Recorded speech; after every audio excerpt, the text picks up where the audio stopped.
Assalomu alaykum azizlar, kanalimizga xush kelibsiz. Bugun birgalikda ovqatlarning yonida zo'r ketadigan judayam mazali, birozgina achchiq va asosiysi osongina tayyorlanadigan salat tayyorlaymiz. Demak, boshladik. O'rtacha o'lchamdagi karamning teng yarmini katta-katta qilib to'g'rab olamiz.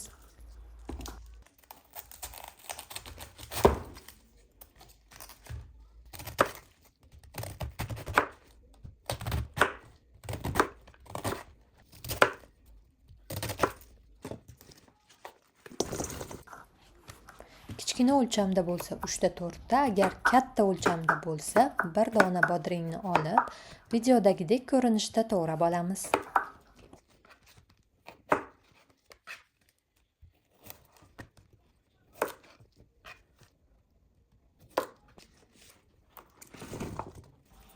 Kichikroq o'lchamda bo'lsa 3-4 dona, kattaroq o'lchamda bo'lsa 2-2,5 dona qizil sabzini ham olamiz va uzun ko'rinishda kesib olamiz.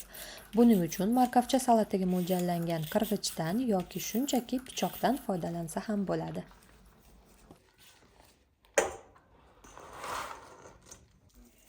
Bir osh qoshiq shakar va 1 osh qoshiq tuz qo'shib, aralashtirib, ustini yopgan holda yarim soatga salqinroq joyga qoldiramiz.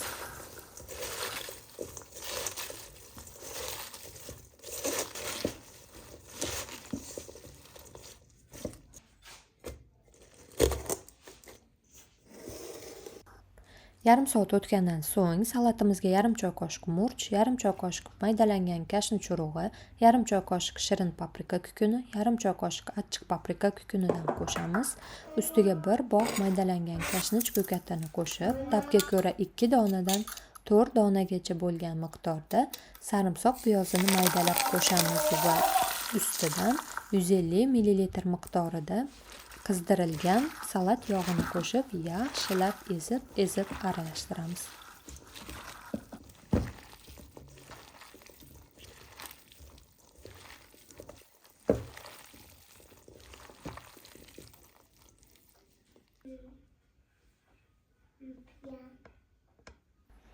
Salatni shu zahotiyoq iste'mol qilish mumkin, lekin agar sovutgichga qo'yib qo'yadigan bo'lsangiz, borgan sari mazaliroq bo'lib boradi.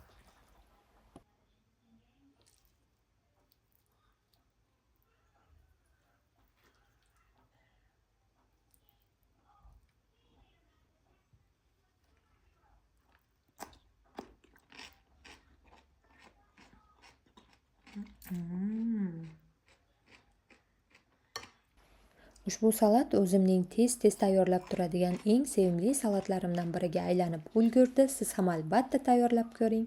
E'tiboringiz uchun tashakkur. Kanalimizga obuna bo'ling, do'stlaringizga ulashib, yoqtirish tugmasini bosishni unutmang.